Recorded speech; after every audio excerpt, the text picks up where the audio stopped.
I'm a speaker, I'm a trainer, I'm a coach, I'm an author. I'm teaching personal development for 27 years. And my back story is that I came from a gypsy family.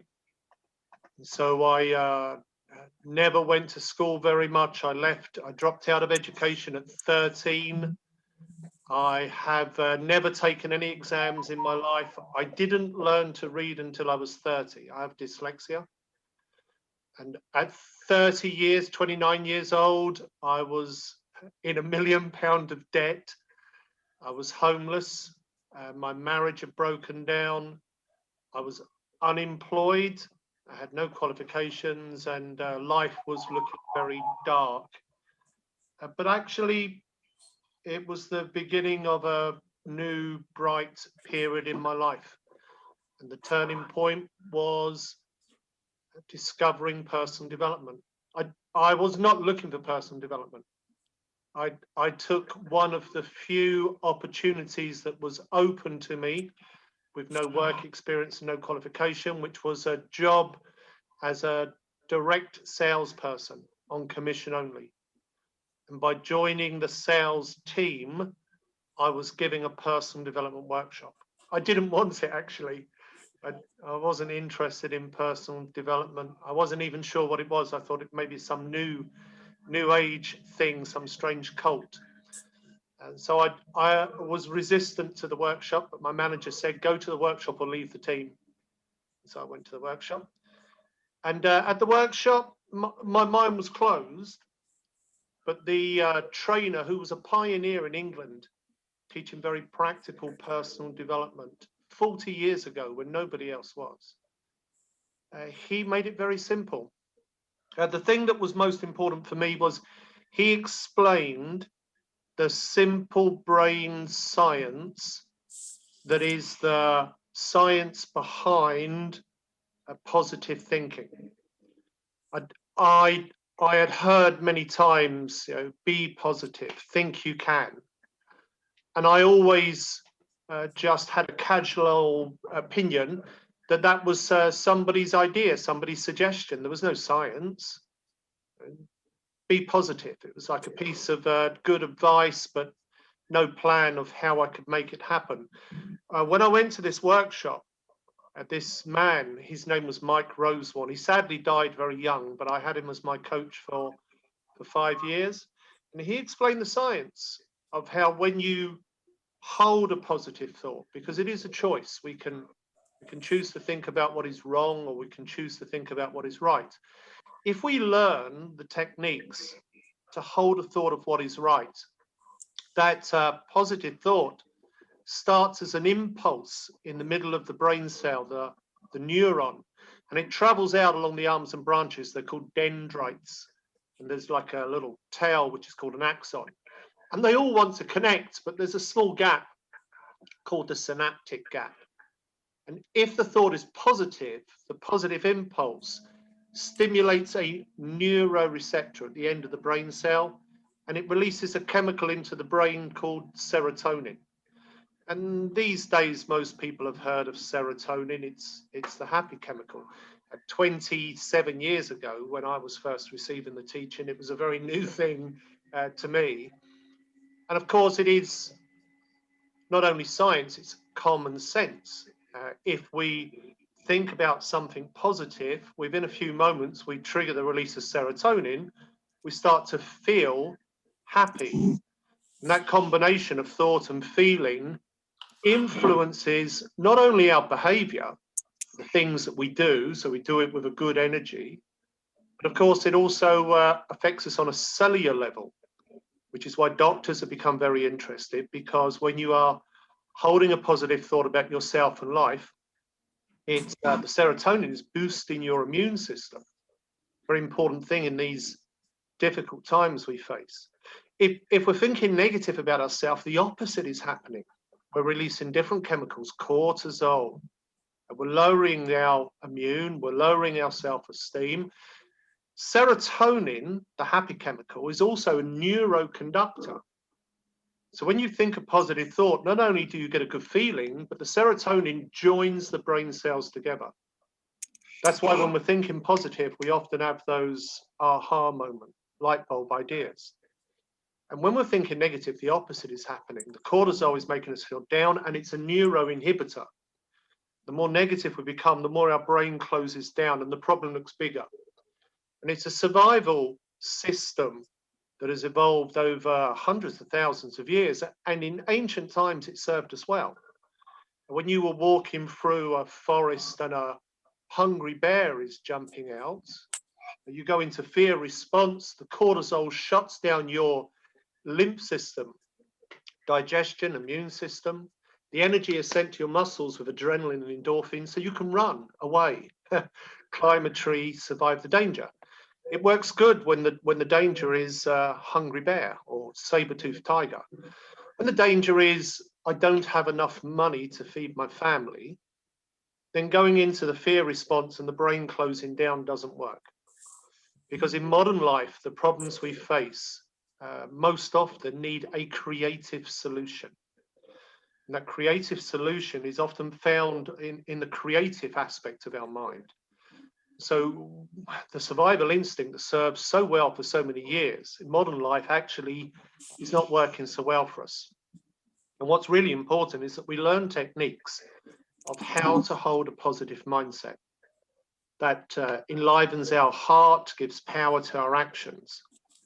And I become very interested in techniques to do that. And in particular, how to set goals so that not only do we form the brain cell connections, but if you maintain the brain cell connection over a period of days, the connection gradually becomes established and it forms a belief.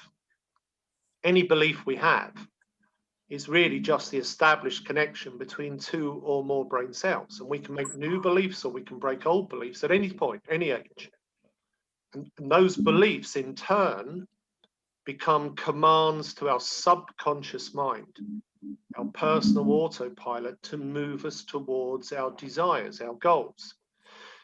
And the thing that's important to understand with this process is it can work for us if we are conscious and aware of it, or it can actually work against us if we are unaware, if we are a little ignorant of the process. Because when we go into fear or worry, which is a very easy thing to do, especially in times like those we face now, without realizing what we're doing, our fear thought is not only lowering our immune and switching down our brain, but also it's sending a negative command to our subconscious. And your subconscious mind is very, very powerful. It cannot make choices. It's almost mechanical. It follows the strongest thought of your conscious mind. And this is why sometimes some people go into some form of self-sabotage, because they are excessively thinking about what they don't want. And the subconscious can't process it. It just moves them towards it. You can see this in young children. In very young children, their conscious mind is not developed and their subconscious is more to the surface. And if you tell a young child, don't touch, they touch because their subconscious cannot work out the command. It's like saying, touch not. And so it's very important that we learn how to hold the thoughts of what we truly desire in a powerful way so that they form brain cell connections, and those connections in turn become beliefs, and the beliefs command our subconscious. And the technique that I created in 1995, goal mapping, is designed to do that. It works really well. I've not done really any marketing or advertising or those things, no sales team, but it has reached 5 million people now around the world, and mostly because people have recommended it.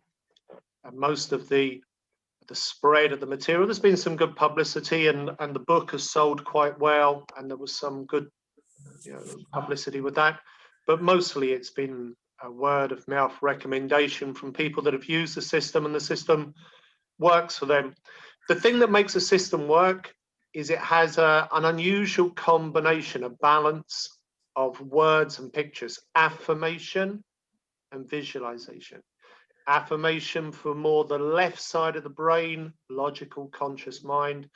Visualization for the right side of the brain, more the creative, pictorial. And also the right brain is the side that has the command to the subconscious, because the subconscious mind is responding more to pictures and imagery and not so much to words. This is why when you go to sleep, your conscious mind goes to sleep. Your subconscious keeps working and it produces dreams. And as your subconscious comes to the surface, you start to have dreams. And I expect you, like hundreds of thousands of other people I've spoken to around the world, dreaming pictures, because it's the universal language of the subconscious.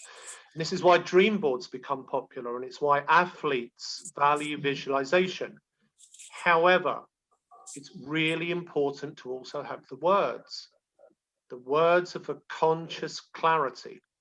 With words, you can be very precise, very exact. With the imagery, you have to command the subconscious.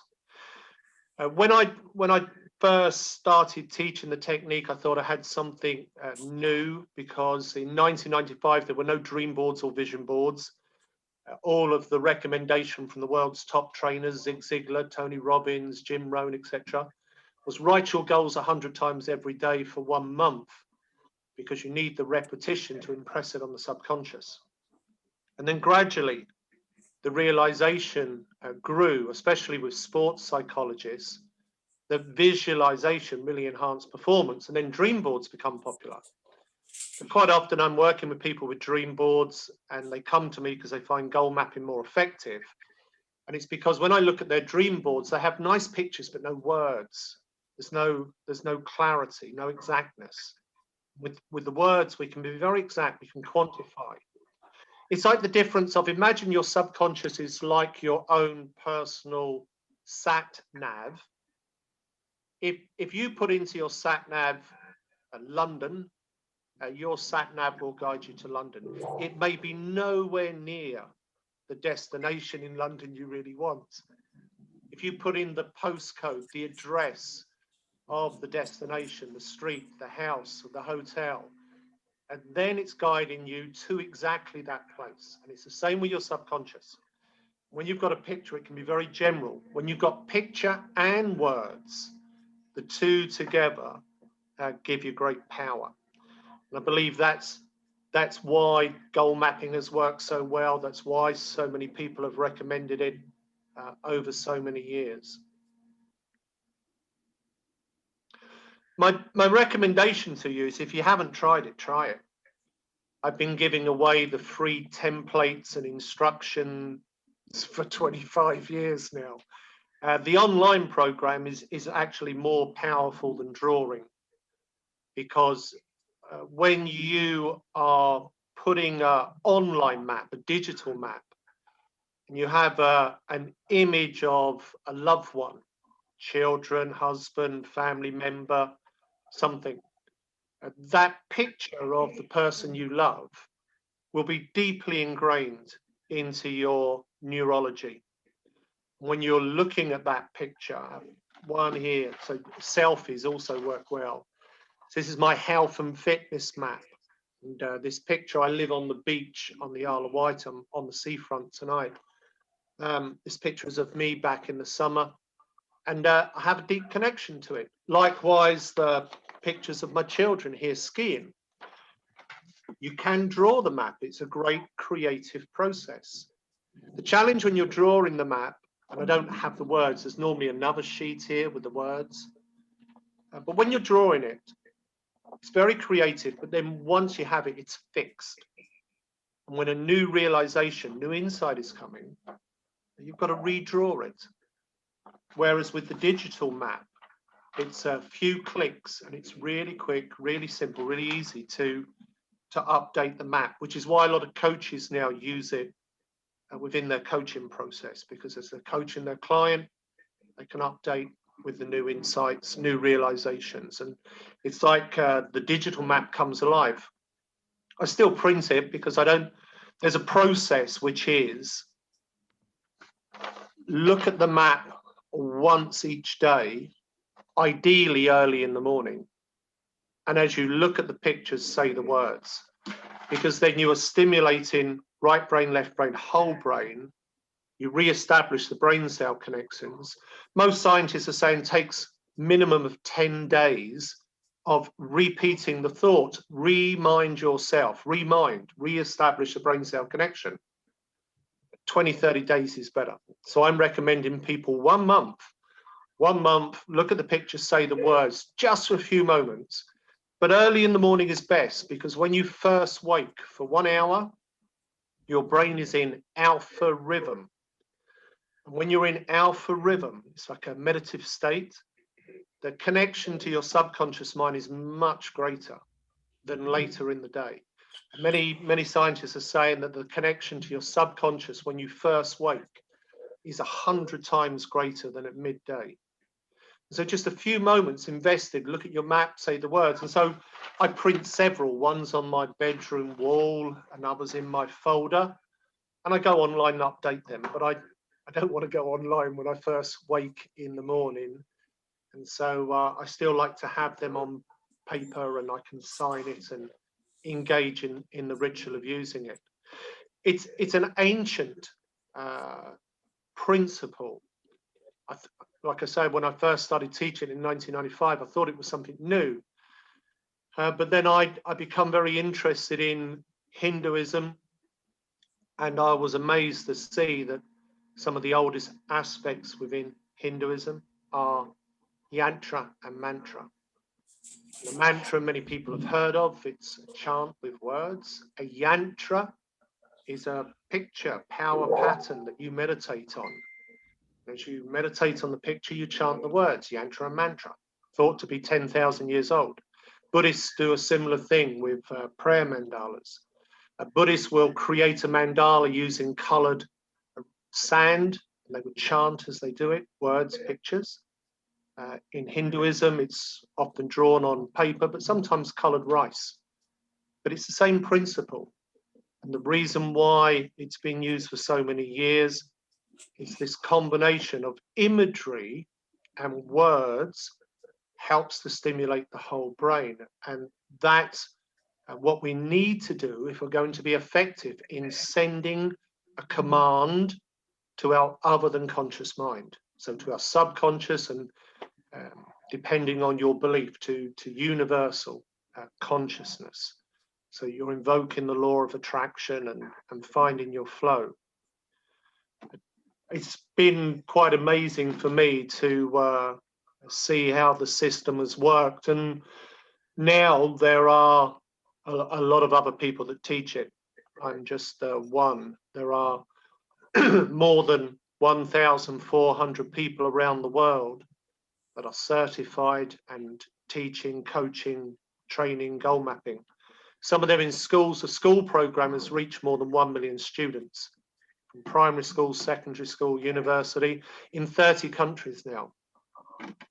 The adult program is used by people from many walks of life.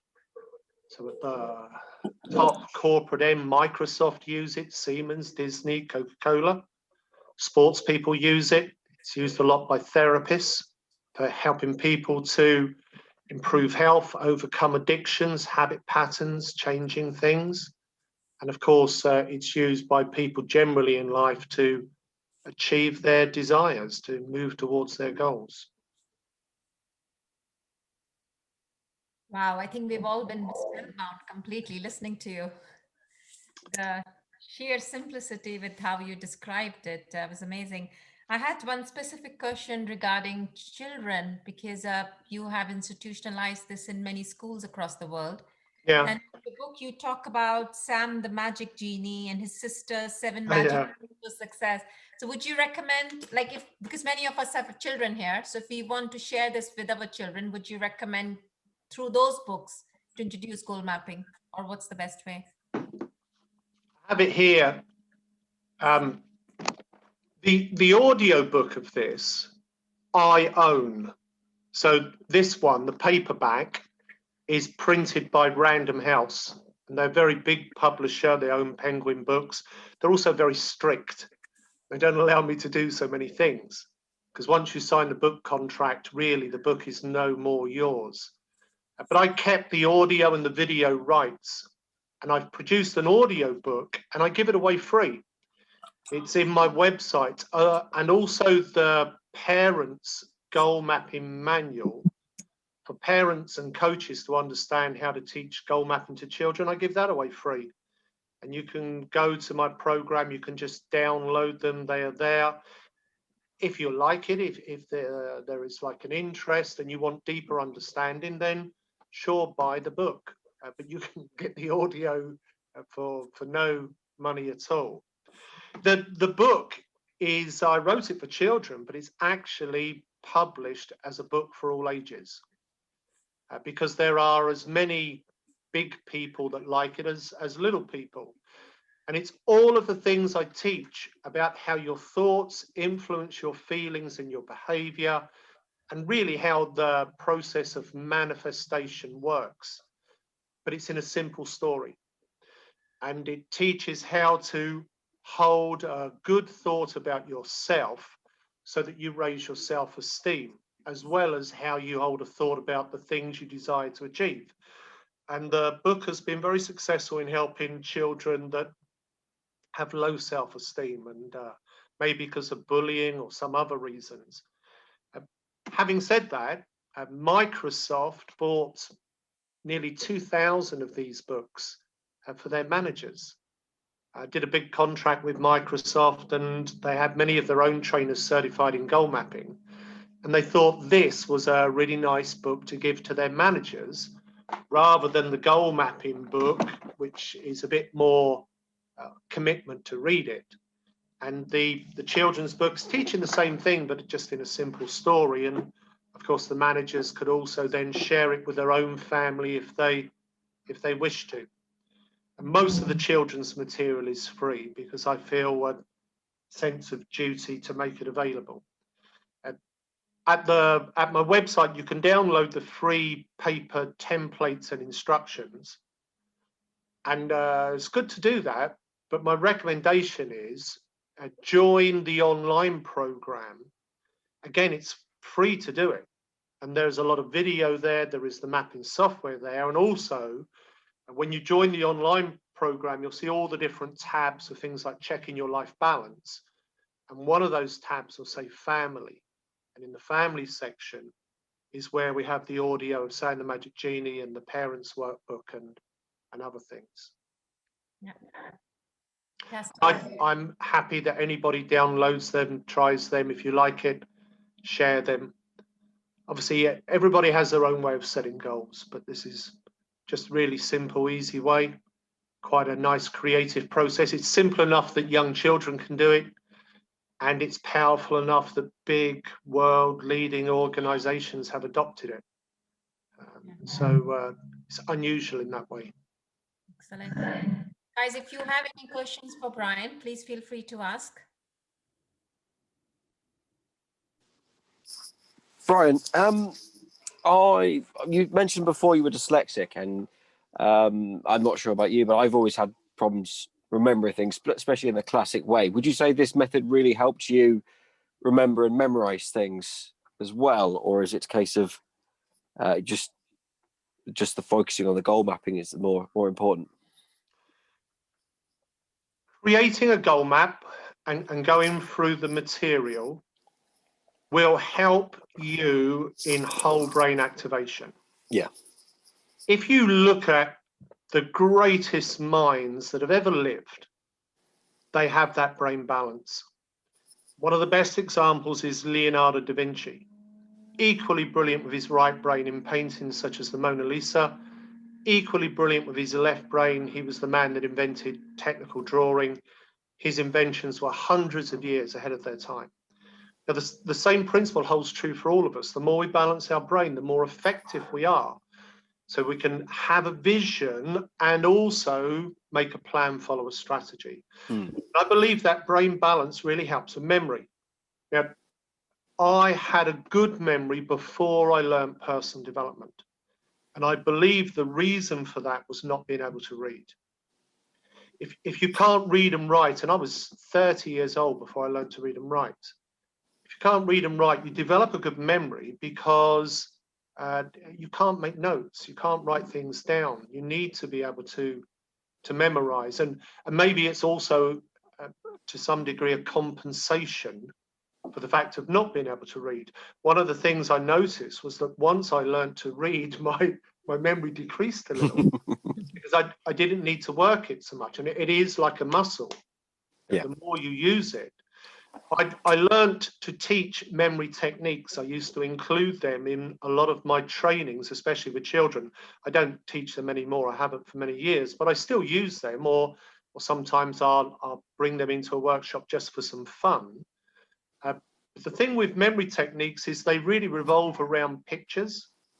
You turn the thing you want to remember into a picture, and then you develop some simple systems: tree system, body system, peg system, where you're attaching pictures to the things you want to remember. There's a system called house system, where I walk through my home and I can see the different things I need to remember. And each thing you remember is like a hook to put on another memory. So the more you develop your memory, actually, the more things you can remember. And it really is like building your ability. There are some great courses on it these days that you can take. A friend of mine he's not anymore, but he was one of the top memory champions in the world. They used to hold the memory championships at Oxford. It was organized originally by Tony Bazan, who was sort of a mentor to me for a while with his mind mapping systems. And it's once you start to practice it, it's amazing how much improvement you can gain just through very simple systems. One of the main things is make sure you're not telling yourself anything negative about your memory, because I would have people come to me, go, I need your help, I've got a terrible memory. I say, okay, we're going to stop saying that. We're going to start saying my memory's always improving, or I've got a great memory, because I can teach you the techniques, but if you keep saying I've got a terrible memory, then your subconscious will give you that result. So we need to have a positive affirmation every day in every way. My memory's improving, something, words that feel meaningful for you, because some people are actually creating their own limitations sometimes. Right. Thank you very much. Welcome. And also diet sometimes plays a big part. Different chemicals in different food, like bananas got a lot of potassium, very good for the memory. Other foods really not good for the memory because of the chemicals they have. And so what you eat will have a big influence over memory as well. Alcohol, such as there's only so many things we can cut out our diet. Yeah, that's very true. Alcohol's not one of them on my list at the moment. Although I've got a cleanse coming up, and it will have to go for a few weeks. Oh dear. But not. No, I feel for you. Right? Yeah. I feel good once I do it. It's always effort to get into it. I normally end up doing a goal map to get me into the cleanse. I do like a short-term 10-day goal map, 2 weeks, 3 weeks. I did have one that was 6 months. I did a 6-month detox in 2018 during the World Cup and everything. I really wanted a beer. But, I was sort of on a mission with the map, and saw me through it. Good. Thank you very much. Welcome. I just wanted to ask if you're doing anything with schools at the moment, with teams and things, about goal mapping with children, because obviously a lot of us have got children and they're all on homeschooling and stuff like that. Are you doing anything regarding that? Me not. Some of the other trainers, quite a lot of the other trainers who teach goal mapping are. And a lot of the trainers that are certified in goal mapping and coaches are school teachers. So some of them are doing online lessons, because with the online goal mapping, it's very easy to get a group together. I run a master class where I get a volunteer, I coach them through doing their goal map on screen share, and everybody else can view and follow along. My master class on Tuesday just gone had over 600 people registered for it. And so one volunteer, but when the map is general, other people can watch it, and they watch what the person's doing, they follow through, create their own map. There are teachers doing similar things with children. In my family area of the online, you'll see video there of me coaching my own daughter. In fact, there's a couple of videos there, one when she was younger, about 10, another one last year when she was 13. And the one last year was during the first lockdown. And so we did that on Zoom, on screen share using the online program, whereas the earlier one was me and her sat together at the table in my home here. But all of the instruction for how you do it with children is there. And there are quite a number of the trainers and coaches that are doing family sessions and beaming it in, streaming it into people's homes, and just serving in that way. How easy would my partner's a teacher? Okay. I'm just come here. Hello, partner. Hello. Yeah, I've been teaching for 27 years in primary school. Well done. And well, I still feel like I've just started, to be honest. Every year is different, especially this one. And I just wanted to know, because there's a lot of mindfulness at the moment. Yeah. In schools. And how easy would it be to invite one of those trainers to a Teams meeting? Yeah, really easy. I can find you one. Fantastic. If you want to send me a way to contact you, I run an online meeting every Monday for any of my trainers that want to join. We have a closed Facebook group, and I can put the word out in there, and I can find you someone that will be happy to support you. Thank you. And if you've been a teacher that many years, you would find it a really simple program to share yourself also. It's really not hard. The younger we were looking at sort of those free PDF things that I was thinking about putting on a Padlet. Is that okay for me to put it on the Padlet? There's a load of stuff. I'll send you a package of stuff. I'll make a contribution to you and the school you're trying to support.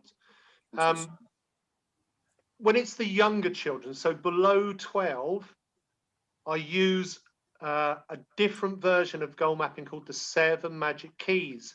And it all revolves around the central analogy that your subconscious is a magical genie. You need to land by creating a goal map. 12 onwards, I tend to use a simplified version of the adult program, because the genie analogy still holds true all the way through, but really the students are ready for a little more sort of direct learning with it. For some years now, I've been running family workshops. The last one I run was at Heathrow in 2019. Where are we now? 2021. So I ran one in 2020, January 2020. We had about 300 people to that. Of course, this year it's just not possible with the lockdown. But it's a really lovely thing to have parents and children together doing their goal maps for their future. The younger children we would have a separate room for, but 12 upwards, they would sit together in the adult room with their parents. It's a memorable thing, obviously, to do. To teach the year 6 about goal mapping would be an incredible thing. So yeah, I mean, thank you very much. Some primary schools use it to help the students transition into secondary school. Yeah. But they would create a goal map of why they want to go to big school, what they're looking to receive from that. And they take the map with them and they present that to their new teacher. The place where it's used most often is when the students are needing to decide what exams they're going to take. A little bit less relevant at the moment, of course, because of what's going on. So what I've been focusing on is what goals are you going to set to help you stay focused and get through the situation we're in, and goals around well-being and those things, because the mental well-being is so low. And my own children, even though they've been learning positive thinking all their life, even they've struggled this last year. It's just such a challenging time. I'll happily support you with that. I can send you materials and I can find you someone to interact with you. I really appreciate that. Thank you very much. Pleasure. Brian, could I just ask you, please, as a nutritionist, I'm very interested in your view on what foods are bad for our memory. I always recommend that people have lots of omega-3 fatty acids, and I personally take a supplement for my memory. But I agree absolutely about bananas having potassium, which is good for memory. What do you think's bad for memory? Turkey is one of the things. Sorry? Turkey has a chemical in it that is just not great for memory. And I forget the name of the chemical, but I know it's one of the foods that doesn't work for memory. Okay. I live right on the seafront on the Isle of Wight. Yeah. There's a fishery just along the seafront, and it's a friend of mine that owns it. He goes out fishing every day. And yeah, I'm fortunate. And the thing that is, the water's very clean here.